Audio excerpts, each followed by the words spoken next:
Hi friends. वैसे तो आप सब ने उत्तराखंड। भारत के चार धामों के बारे में सुना होगा, अभी मैं फ्लाइट में बैठा जिसमें हूँ। द्वारिका, लेट जगन्नाथपुरी, नाइट रामेश्वरम और बद्रीनाथ आते एज हैं। पर कुछ मैं स्पेस हियर। मैं आज आया हूँ उत्तराखंड के चार धाम में, फूड स्पेस अच्छी जिसमें है। है Yamunotri, Gangotri, surprisingly last time मेरा इंडिगो का एक्सपीरियंस केदारनाथ और था बद्रीनाथ। बद्रीनाथ चारों धाम जो भारत के मुख्य चारों धाम है उसमें भी आता है। तो मैं आया था हरिद्वार। हरिद्वार में पहुंच गया सुबह ही पहुंचने के बाद मैं फ्रेश वगैरह हो गया। मैं वैसे मेरे होटल रूम के टाइमिंग से पहले ही पहुंच गया, तो मैंने होटल वालों की रिक्वेस्ट की कि मुझे जल्दी थोड़ा दे दें, मैं क्योंकि दूसरे दिन जल्दी ही निकलने वाला था। तो उन्होंने मान लिया और उन्होंने बोला ठीक है कोई नहीं। तो उन्होंने जैसे ही रूम खाली हो गया मुझे 9:30 तक रूम दे दिया, मैं रूम में आ गया। मैंने रूम फ्रेश होके मैं तुरंत चला गया, नहा धो के मैं चला गया मनसा देवी। मैंने ऑटो किया, मैंने मनसा देवी टेम्पल किया। मनसा देवी टेम्पल जब आप करते तो आपके ऊपर है, आप दो चीज़ें कर सकते हो। आप या तो मनसा देवी टेम्पल भी कर सकते हो, या तो आप मनसा देवी टेम्पल और चंडी देवी टेम्पल दोनों कर सकते हो। दोनों जगह पे रोप पे होता है, आपको टिकट काउंटर से मिल जाता है मनसा देवी टेम्पल के यहाँ से। तो मैं गया मनसा देवी टेम्पल से, मैंने वो यहाँ से हम लोग अभी टिकट रोपे ले पड़ो ली। तो ज़्यादा लाइन नहीं लगानी पड़ी, फिर डायरेक्ट हो मैंने गया। मनसा देवी टेम्पल का वहीं से स्पेशल अभी टिकट लिया, जो उतर था के हमको कुछ आपको गाड़ियाँ 624 में फिर मिल करके जाता हमको है, जाना जिसमें पड़ेगा आपको चंडी बस माता नहीं मंदिर। मिलती, वहाँ पे पर भी आपको वेटिंग वेटिंग नहीं करना वहाँ पड़ता। पे अगर दर्शन आपको करके वेट करना डायरेक्ट है तो वो 2 हम लोग घंटे का आ है, फिर जाएंगे। कुछ और भी होता है, ज़्यादा भी होता और है। अगर फिलहाल वो तो वेट करना ये है हम लोग आपको बैठे हैं तो रोपवे आप में। कर सकते हो। उसका आप टिकट देख है सकते आपका हो 444 रुपये, यानी 444 रुपीज़। तो मैं 624 का स्पेशल टिकट निकाल के गया विदाउट वेटिंग के लिए। इसके जो 180 रुपीज़ एक्स्ट्रा है, बट उसमें आपको बस नहीं मिलती। 444 वाली जो टिकट है 444 वाली, उसमें आपको टिकट बस भी मिल जाती है, जो आपको बस चंडी देवी टेम्पल तक भी छोड़ देती है, बट उसमें वेटिंग भी रहता है। तो मैंने वो टिकट नहीं ली। वहाँ से मैं गया टिकट निकाल के चंडी देवी टेम्पल के लिए। मैंने रोपवे के लिए गया, जो पीछे को ही है गेट नंबर 1 में। वहाँ से मैं विदाउट लाइन में, लाइन तो थी मतलब, बट अलग लाइन थी। तो हम रोपवे में गए। रोपवे से गया, हम गए मनसा देवी टेम्पल में। मनसा देवी टेम्पल में दर्शन किया, फिर उसी रोपवे से हम वापस नीचे आए। फिर उसी गेट से हम लोग ऊपर आए जहाँ से मैं आया था। वहाँ से बाहर से मुझे शेयर ऑटो मिल गई 50 रुपये में, जिसने मुझे छोड़ दिया Chandi Devi temple. Share auto आपको 5 से 6 लोग लेते हैं। मैं गया चंडी देवी टेम्पल में, वहाँ पे भी वही मैंने रोपवे के लिए लाइन लगाई। रोपवे में बैठ के मैं गया चंडी देवी टेम्पल में। वहाँ पे अलग अलग लेवल मंदिर है। माँ वैष्णो देवी टेम्पल भी वहीं पे है।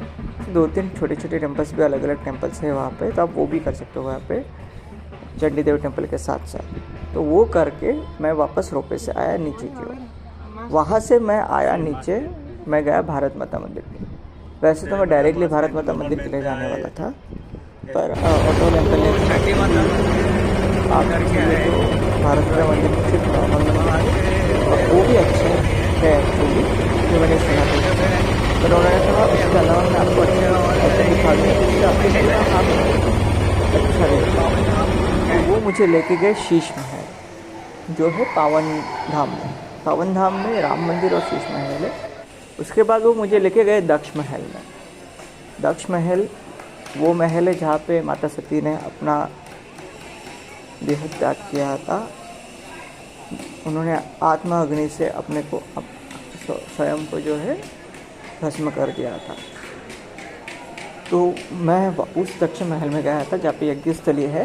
मैंने वो यज्ञ स्थली देखी, वो बहुत अच्छी जगह है।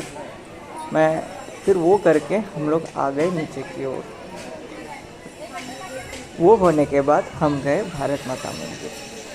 भारत माता मंदिर बहुत ही अच्छा मंदिर है, जो अलग अलग पड़ाव में बनाया हुआ है। इसको 6 खंडों में बनाया गया है। हर एक खंड में अलग अलग जानकारी मिलती है आपको। कहीं में आपको संतों की जानकारी मिलेगी, अलग अलग कहीं में आपको योद्धाओं की, जो जिन्होंने स्वतंत्र वीर है उनकी जानकारी मिलेगी, जैसे छत्रपति शिवाजी महाराज है ना, जैसे महाराणा प्रताप। ऐसे अलग अलग जो क्रांतिवीर थे, जो महाराजा थे, राजा थे, जिन्होंने भारत माता के लिए स्वतंत्र करने के लिए, उनको स्वतंत्र करने, अपने भारत माता को स्वतंत्र करने के लिए अपने प्राणों को भी परवाह नहीं की और अपना अतुल्य योगदान दिया। वो करके ऐसे अलग अलग मतलब अलग अलग उसमें खंड है एक्चुअली, और सबसे नीचे वाले में भारत माता मंदिर, मतलब जो भारत माता की मूर्ति है। वो करके हम लोग मैं वापस होटल रूम में आया और शाम को गया गंगा आरती करने।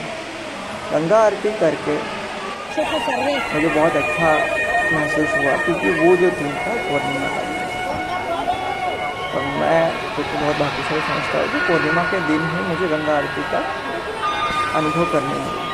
उसके बाद मैं वापस होटल में आने कुछ खाया था, फिर मैं सो के वापस सुबह मुझे जाना था। सुबह मैंने चेकआउट किया और वही चौराहे से, शिव मूर्ति चौराहे से मुझे मेरी पिकअप थी, मैंने जो टूर सेंटर से मुझे जो करवाया था वो। और हमारा प्लान ऐसा था कि एक दिन हम धाम करेंगे, एक दिन हम आराम करेंगे। वाह क्या लाइन बनी है, पोइट्री। तो हमारा प्लान ऐसे ही था। तो जैसे हम लोग जिस दिन गए, हम पहले दिन गए यमुनोत्री के होटल के लिए, दूसरे दिन हम लोग गए यमुनोत्री के लिए। सुबह हम लोग जो के गए, मेरे साथ एक हैदराबाद के पंडित थे और 2 यानी कि एक अंकल और आंटी जी थे, ऐसे 3 जन साथ में और थे।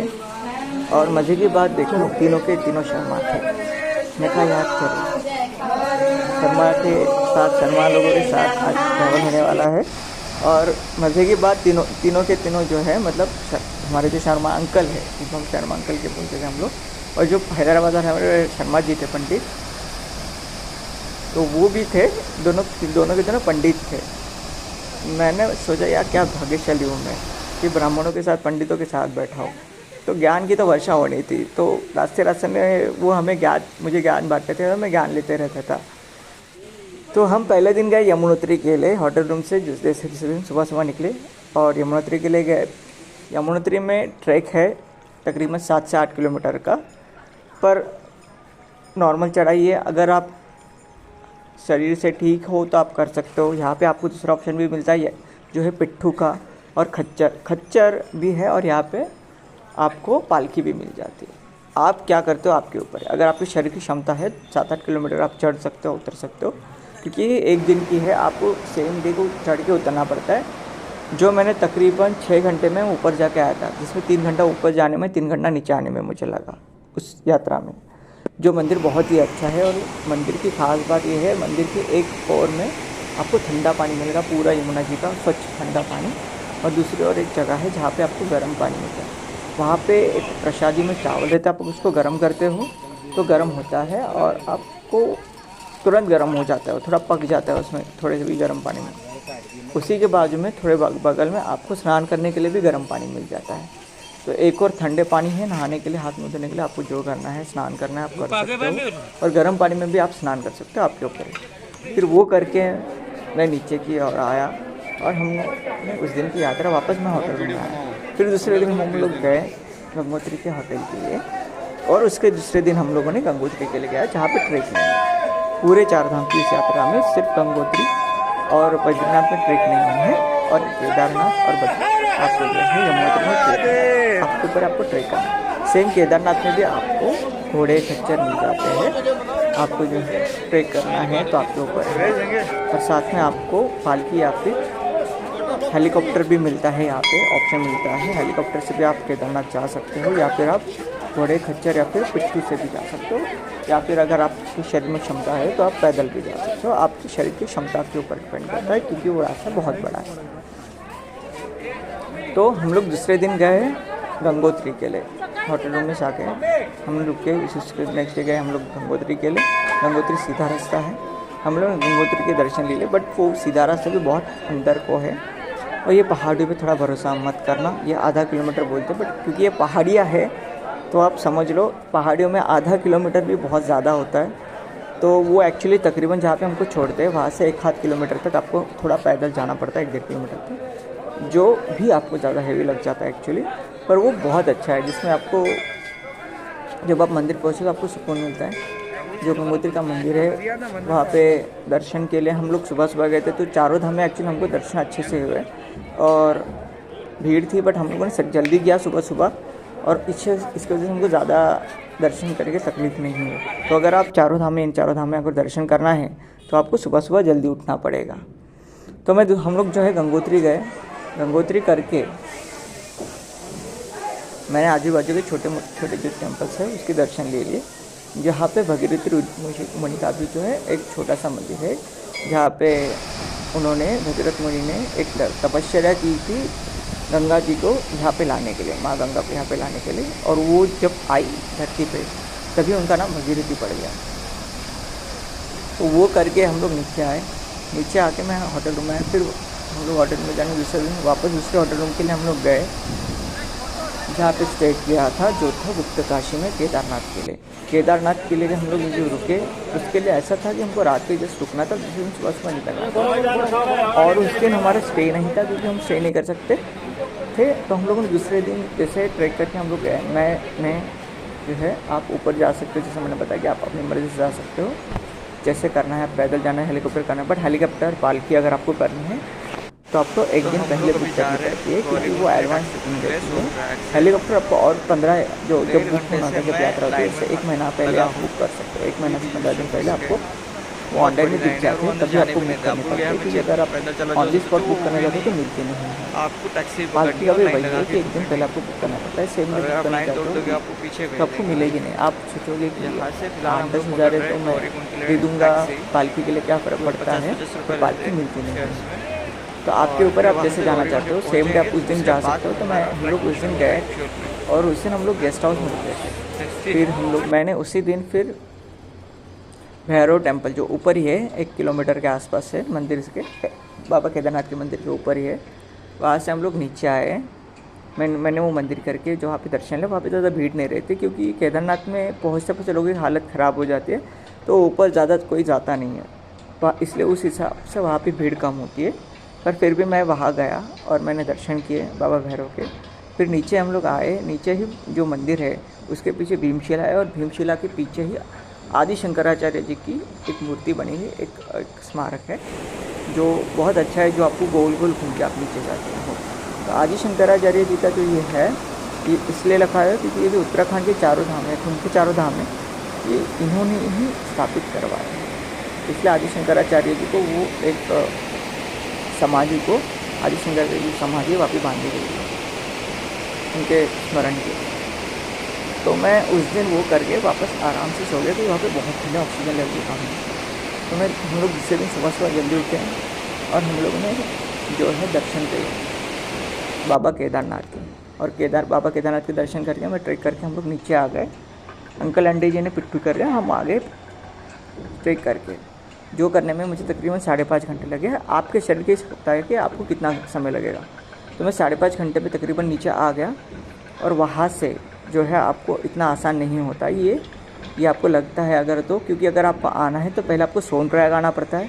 सोनप्रयाग में आप जो है थोड़ा चल के 1-8 किलोमीटर आते हो, फिर वेरिफिकेशन होता है, वो जो आप रजिस्ट्रेशन करवाते हो ऑनलाइन, जो 4 धाम का करना पड़ता है, वो करके वापस आपको लाइन में लग के आपको गौरीकुंड के लिए, सोनप्रयाग के लिए जो है आना पड़ता है। उसमें बीच में एक ब्रिज है, वो ब्रिज क्रॉस करके आपको दूसरी ओर से टैक्सी पकड़नी पड़ती है जो 50-50 रुपये, वो आपको सोनप्रयाग तक छोड़ती है, और वो आपका नसीब अच्छा रहा तो आपको सोनप्रयाग तक छोड़ देगी, आपको जो गौरीकुंड तक छोड़ देगी। तो हम लोग जा रहे हैं गौरीकुंड के लिए। गौरीकुंड तक अगर आपका नसीब अच्छा नहीं रहा तो आपको बीच में उतना पड़ेगा गौरीकुंड तक, और लाइन में और वहाँ से टैक्सी स्टैंड से और गौरीकुंड में दूर है, बहुत बड़ी लाइन है, और अंदर जाने में, और वहाँ से आपको अलग से ट्रेकिंग शुरू करना, वो हुई नहीं। और आते समय भी वही आप गौरीकुंड तक आते हो, वहाँ से टैक्सी स्टैंड तक आना पड़ता है। टैक्सी स्टैंड से आपको जो है वापस टैक्सी मिलती है जो आपको सोनप्रयाग तक ब्रिज तक छोड़ते, ब्रिज क्रॉस करके आपको वापस आना पड़ता है, और वापस ब्रिज क्रॉस कर भी नीचे आके आपकी गाड़ी वहाँ पार्क होगी, आपका टूर सेट हाउस है कैसे भी जहाँ से भी नीचे तक आना पड़ता है और गाड़ी करनी है। तो वैसे हमारी जो गाड़ी थी वो सीतापुर वाली पार्किंग में थी, तो मैं वैसे ही सीतापुर वाली पार्किंग में आया केदारनाथ के दर्शन करके। तो वो करने के बाद हम लोगों ने उसी दिन जो है होटल रूम में गए, आराम किया। दूसरे दिन आराम से नाश्ता करके हम लोग निकले और दूसरे होटल में जो ठहरे जो था बद्रीनाथ में, जो हमारा आखिरी धाम था इसका। तो हम लोग बद्रीनाथ के होटल रूम में गए, और उस दिन ही हमारा प्लान था क्योंकि सेम डे आने थे हमारे योगी आदित्यनाथ जी। तो हमने सुना था कि वो योगी आदित्यनाथ जी एक्चुअली दूसरे दिन आने वाले थे, पर आ तो गए थे वो उसी दिन। और 9 बजे तक 9 बजे मंदिर बंद हो जाता है, तो उससे पहले मुझे पहुँचे दर्शन करना था, बट हो नहीं पाया। दूसरे दिन सुबह सुबह उठ के हम लोगों ने श्री बद्रीनाथ जी के दर्शन ले लिए, जो कि थे, हम लोग दर्शन किए, हमने अच्छे से दर्शन हो पाए। भीड़ थी, जैसे जैसे हम लोग जल्दी गए 1-2 घंटे में हमारे जो है दर्शन हो गए थे अच्छे से। पटल जो खुलते हैं वो 4 बजे तक खुलते हैं और 4:30 बजे तक मुख्य पटल खुल जाता है, जहाँ से आपको दर्शन करना शुरू हो जाता है 4:30। तो हमारा दर्शन शुरू हो गया और हम 5 बजे तक आराम से में दर्शन हो गया। मैंने 3:15 बजे लाइन लगा दी थी। तो वो करने के बाद हम लोगों ने बाहर आके फ़ोटो खींच लिए और आराम से हम लोग जो ऊपर होटल रूम है, हम लोगों ने होटल रूम छोड़ दिया। वहाँ से हम आए श्रीनगर से हम लोग वापस जो हरिद्वार आ गए। तो ये थी हमारी 4 धाम की यात्रा। कैसे लगी आप बता सकते हो।